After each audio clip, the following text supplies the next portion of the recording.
আসসালামু আলাইকুম রহমতুল্লাহ। আলহামদুলিল্লাহ।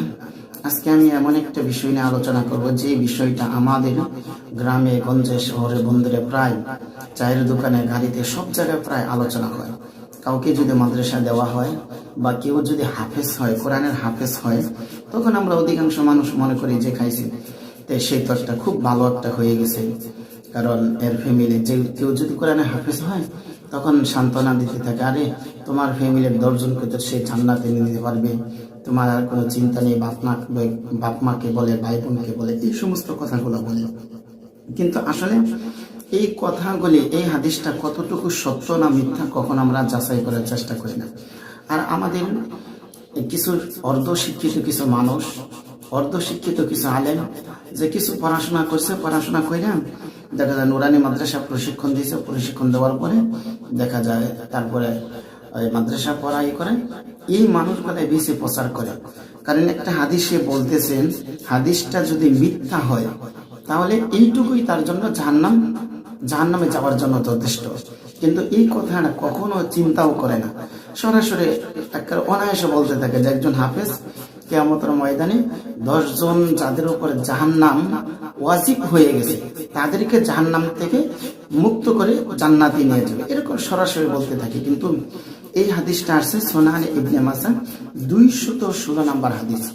এই হাদিসটা কতটুকু সত্য কতটুকু মিথ্যা কখন আমরা যাচাই করার চেষ্টা করি না। কারণ এই হাদিসটা মানে এইরকম আছে, প্রত্যেকটা হাদিসেরই কিন্তু লেখা আছে যে হাদিসটা জাল না দুর্বল না সহি নাকি, এই কথাগুলি লেখা আছে, কিন্তু সেগুলো আমরা লক্ষ্য করি না। লক্ষ্য করলেও দেখা যায় জাল হাদিসগুলা, যে হাদিসগুলা সমাজের ভিতরে কোরআন এবং হাদিসের সাথে সাংঘর্ষিক, এই হাদিসগুলি আমরা অনেক সময় প্রচার করি, কিন্তু এগুলা প্রচার করা ঠিক না। যাই হোক, যে বলতেছিলাম যে হাদিসটি সুনান ইবনে মাজাহ 216 নম্বর হাদিস।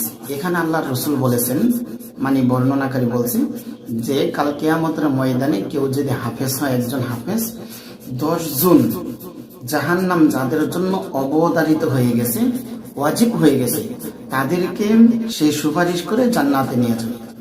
এখন এই হাদিসটা কোরআনের সাথে কতটুকু মিলে, হাদিসের সাথে, সহি হাদিসের সাথে সাংঘর্ষিক কি সাংঘর্ষিক না, আমরা কখনো চিন্তা করি না। চিন্তা করতে হবে। আমি একটা হাদিস বলছি, আমি কোরআন এবং হাদিসের আলোচনা করছি। আমাদের সমাজের মানুষ, ইমামরা, ইমাম মুয়াজ্জিন, বক্তা, যারা ইসলামের কথা বলে, কিন্তু তারা কখনো চিন্তাও করি না যে এই হাদিসটা আমার রিসার্চ করা দরকার, এই হাদিসটা নিয়ে আরো কিছু পড়াশোনা করা দরকার, তারা কখন আমরা চিন্তাও করি না। কিন্তু এই হাদিসটা কোরআনের পরিপন্থী, এই হাদিসটা কোরআনের আয়াতের সাথে সাংঘর্ষিক, এই হাদিসটা সহি হাদিসের সাথে সাংঘর্ষিক। এই হাদিসটা আমাদের মানতে পারবো কি মানতে পারবো না, বলতে পারবো কি বলতে পারবো না, এই হাদিসের সে কোরআনের অনেক কথা আছে, বেশি বেশি বলা জরুরি, সেগুলো আমরা বলি না। কিন্তু এই কথাগুলো বলে আমরা বেড়াই। আসল কথা হলো এটা শয়তানের একটা ধোঁকা। এই শয়তানের ধোঁকা থেকে আমাদেরকে অবশ্যই অবশ্যই বেঁচে থাকতে হবে। যেমন সূরা লুকমান, সূরা লুকমান হলো কোরআনের 114টি সূরার ভিতরে সূরা লুকমান হলো 31 নম্বর সূরা। সূরা লুকমানের 33 নম্বর আয়াত আল্লাহ তাআলা বলেন, হে ইমানদারগণ, তোমরা আল্লাহকে ভয় করো। ভয় করো ওই দিনকে, যেই দিন পিতা সন্তানের কাছে আসবে না, এবং ভয় করো ওই দিনকে যেই দিন সন্তান ও পিতার কাছে আসবে না। খবরদার, দুনিয়ার জীবন যেন তোমাদেরকে ধোঁকায় না ফেলে, দুনিয়ার জীবন যেন তোমাদেরকে ধোঁকায় না ফেলে। এবং আল্লাহ যে কথাগুলো বললেন যে পিতা সন্তানের উপকার করতে পারবে না, সন্তান ও পিতার উপকার করতে পারবে না, এবং এই ব্যাপারে তোমাদেরকে শয়তান এবং মানুষ যেন ধোঁকায় না ফেলে রাখে, এই জিনিসগুলো চিন্তা করা দরকার আমাদের। তারপর আল্লাহ তাআলা সূরা আবাসা হলো 40 নম্বর সূরা, 34 নম্বর আয়াত থেকে 37 নম্বর আয়াত যদি আমরা পড়ি, স্পষ্ট বলা আছে তার পিতা মাতা কাজে আসবে না কিয়ামতের দিন, তার সন্তান কাজে আসবে না, তার ভাই বোন কাজে আসবে না, তার স্ত্রী কাজে আসবে না, কেউ কাজে আসবে না, সবাই সবার থেকে পলায়ন করবে। তাহলে এই যে আমরা কথাটা বলি, এত সুপারিশ, এই কথাগুলা যে আমরা বলি, তাহলে কিসের ভিত্তিতে এই কথাগুলো আমরা বলি?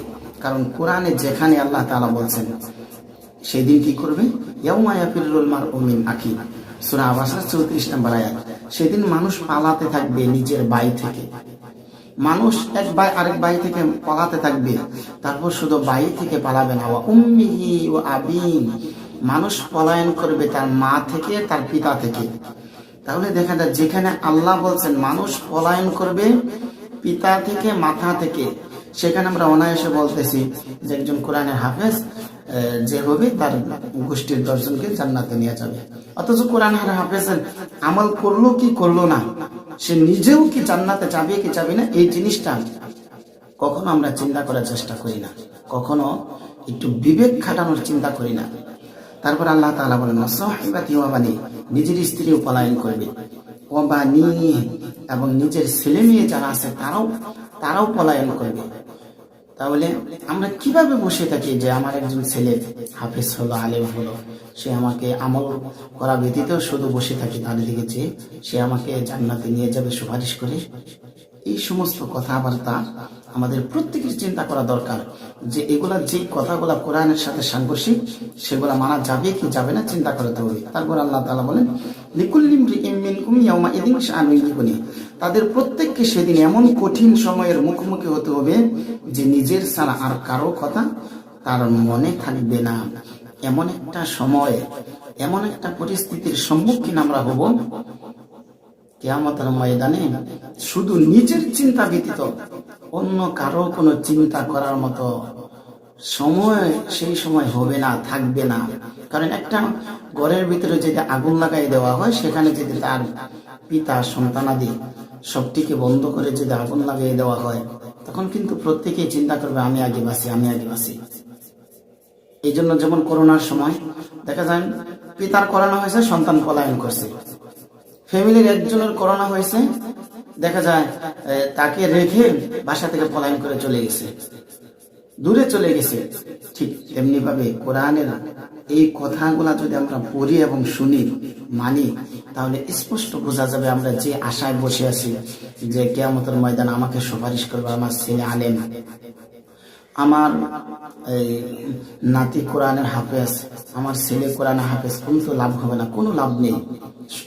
বাঁচার একটা মাত্র পথ, সেটা আমল করতে হবে, আমল ছাড়া বাঁচার কোনো পথ নেই। আচ্ছা, এই আয়াতগুলি ছাড়াও আরো কি আয়াত আছে না যে সুপারিশ গ্রহণ করা হবে না?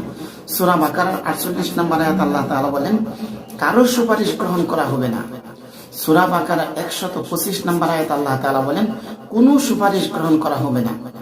সূরা বাকারার 254 নম্বর আয়াত আল্লাহ তাআলা বলেন সুপারিশ গ্রহণ করা হবে না, কিয়ামতের ময়দানে কোনো বন্ধু কাজে আসবে না, সেখানে কোনো ক্রয় বিক্রয় করা যাবে না। তারপর আল্লাহ তাআলা সূরা ইউনূসের 18 নম্বর আয়াত আল্লাহ তাআলা বলেন কোনো সুপারিশ গ্রহণ করা হবে না। আরো আয়াত দেখাতে পারে অনেক, কোনো সুপারিশ গ্রহণ করা হবে না। আয়াতুল কুরসিতে আল্লাহ তাআলা বলেন মান যাল্লাযী ইয়াশফাউ ইনদাহু ইল্লা বিইذনি, কে সেই ব্যক্তি যে আল্লাহর অনুমতি বাদে সুপারিশ করবে। এত যে আমরা সুপারিশ নিয়ে বসে আছি, শুধু সুপারিশ দিকে তাকিয়ে আছি যে আমার পীর সুপারিশ করবে, আমার নাতি সুপারিশ করবে, আমার ছেলে কোরআনের হাফেজ অমুক সুপারিশ করবে, আমার কোনো চিন্তা নেই। কিন্তু না, এটা হলো শয়তানের ধোঁকা, এটা হলো নফসের ওয়াসওয়াসা। এটা থেকে আমাদেরকে বেঁচে থাকতে হবে, আমল করতে হবে। পৃথিবীতে আজকে আছি, ভবিষ্যতে থাকবো না, চিরন্তন সত্য। আজকে আমরা পৃথিবীতে একজন মানুষ বিপদে পড়লে ছেলে মেয়ে আত্মীয় স্বজন সবাই এগিয়ে আসে, এলাকাবাসী দেশবাসী এগিয়ে আসে। কিয়ামতের ময়দানে যখন সূর্য মাথার উপরে চলে আসবে, মাথার মস্তিষ্ক টকবক করতে থাকবে, যখন গলে গলে পড়তে থাকবে, মানুষ শুধু চিৎকার করতে থাকবে, সেই সময় কারো কথা চিন্তা করার কোনো সময় থাকবে না। সেই সময় কিন্তু আমাদের জন্য অপেক্ষমান। তাই আল্লাহ তাআলা বলেন সূরা আল ইমরানের 102 নম্বর আয়াত আল্লাহ তাআলা বলেন তোমরা পরিপূর্ণ মুসলিম না হয়ে মৃত্যুবরণ করো না, আল্লাহকে ভয় করো, আল্লাহকে যেভাবে ভয় করা দরকার সেভাবে করো, পরিপূর্ণ মুসলিম না হয়ে মৃত্যুবরণ করো না। কারণ পরিপূর্ণ মুসলিম না হয়ে যদি মৃত্যুবরণ করি, আমাদের বাঁচার কোনো উপায় থাকবে না, বাঁচার কোনো পথ থাকবে না। আমাদের একমাত্র বাঁচার একটাই পথ, সেটা হলো আল্লাহর হুকুম মানা, আল্লাহর নিয়ামতের শুকরিয়া আদায় করা, অন্য কারো দিকে চেয়ে না থেকে শুধু আমল করা, কিভাবে নিজে বাঁচবো এবং অন্যকে বাঁচাবো সেই চিন্তা ফিকির করা। আল্লাহ তাআলা আমাদের সবাইকে এই মিথ্যা হাদিস থেকে সবাইকে বেঁচে থাকার মতো তৌফিক দান করুন। আসসালামু আলাইকুম ওয়া রাহমাতুল্লাহি ওয়া বারাকাতুহু।